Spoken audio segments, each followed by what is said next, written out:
เฮโล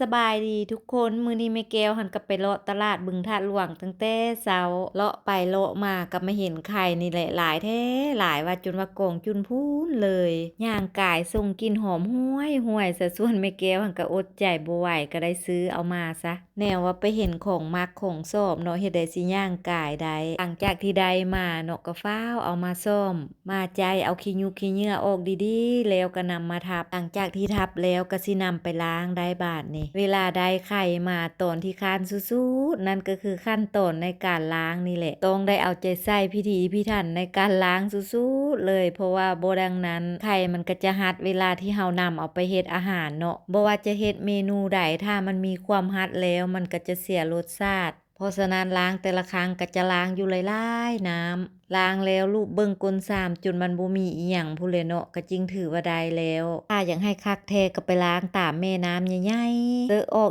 ดีๆพวกน้ำห้วยน้ำโขงแบบนี้หั้นนะคันผู้ใดอยู่ไกลแม่น้ำแบบนั้นแล้วนำไปล้างถือว่าคักสุดๆเลยแหละเนาะหลังจากที่ล้างไข่ไว้แล้วแม่แก้วก็จะไปเก็บเอาผักอีตู่ได้ยอดผักอีตู่แล้วก็สิมาเก็บเอาใบมะแข่นไปใส่น้ำแด่อยู่สวนแม่แก้วก็มีฮอดต้นมะแข่นต้นหนึงก็ทุกคนเพราะว่าแม่แก้วหันมักกินก็เลยซื้อเอามาปลูกไว้สำหรับไข่ที่แม่แก้วได้มามื้อนี้เนาะก็คือแม่แก้วจะนำมาเฮ็ดอ้อทำอีทหันคิดว่าจะนำมาเฮ็ดมุกคิดไปคิดมาเพื่อสินึ่งมุกสุกมันก็ใช้เวลาดนหั่นน่ะก็เลยเปลี่ยนใจมาเฮ็ดอ้อเอาซะจริงสิได้กินไว้แด่เพราะว่าซั่วซ่อมซั่วทับซั่วล้างไข่แล้วก็เริ่มสวยแด่และไอ้ฮอดโมงฮอดยามกินข้าวเที่ยงแล้วแด่หั่นน่ะก็เลยเฮ็ดแนวมันเอาง่ายๆสิได้กินไวๆนี่ซะนำเอามักเพชรหัวผักบัวหัวผักเทียมหัวสิงไข่ที่ตำแล้วลงใส่หม้อเพื่อไปเกี่ยวกับน้ำมันเอาไปจนเกิดมีกลิ่นหอมจึงตามด้วยการใส่ซีนหมูลงไป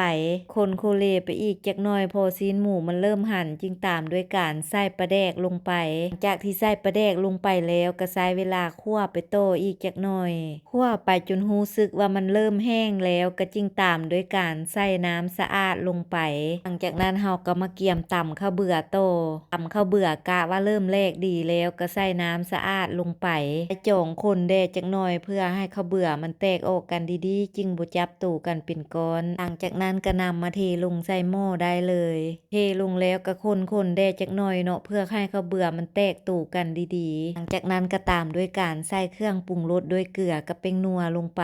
ใช้เวลาต้มไปโตอีกจักหน่อยเพื่อให้เครื่องทุกอย่างมันสุกดีๆก่อนปาติโตโอะไข่มื้อนี้นะหอมขนาดเลยเพราะว่าไข่หันเป็นไข่อ่อนโป่งไหม้หั่นนะทุกคนไข่ที่โป่งไหม้แบบนี้หั่นนะจะมีกลิ่นหอมสุดๆเลยได้ตอนที่มันยังดิบอยู่ก็ว่าหอมและบาดเฮาเอามาต้มมาคนแบบนี้แห้งส่งกลิ่นหอมบ่ว้าวเลยจะแม่นว่าเพิ่นส่งกลิ่นหอมหวนส่วนกลิ่นขนาดตอนแม่แก้วนี่กระทนกลิ่นหอมบ่ไหวสิขอตักมาซิมเบิ่งก่อน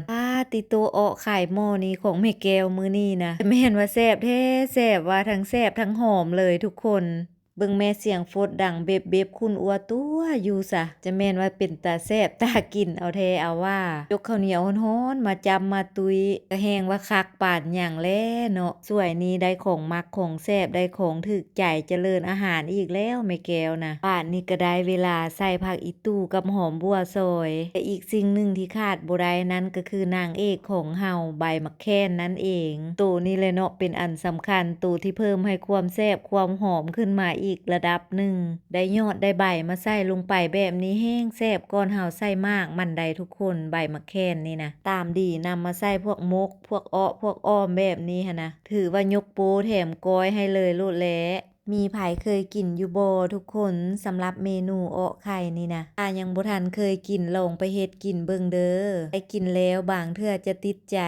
หรือว่าอยากมากินนำแม่แก้วก็มากินได้เด้อแต่ว่าต้องมาไวๆเด้ได้มาช้าเดี๋ยวแม่แก้วกินหมดปะได้นี่นะว่าแต่สิมีไผสนใจมากินเมนูบ้านๆแบบนี้นำแม่แก้วอยู่บ่แหละรับชมและเห็นคลิปวิดีโอแม่แก้วอยู่เขตแคนแดนใดก็อย่าลืมคอมเมนต์เข้ามาบอกแม่แก้วเด้อทุกคนมาทุกคนมาจกข้าวเหนียวตุยอ้อไข่แซ่บๆนำแม่แก้วนำกันสำหรับคลิปวิดีโอนี้ขอจบเพียงเท่านี้แล้วพบกันในคลิปใหม่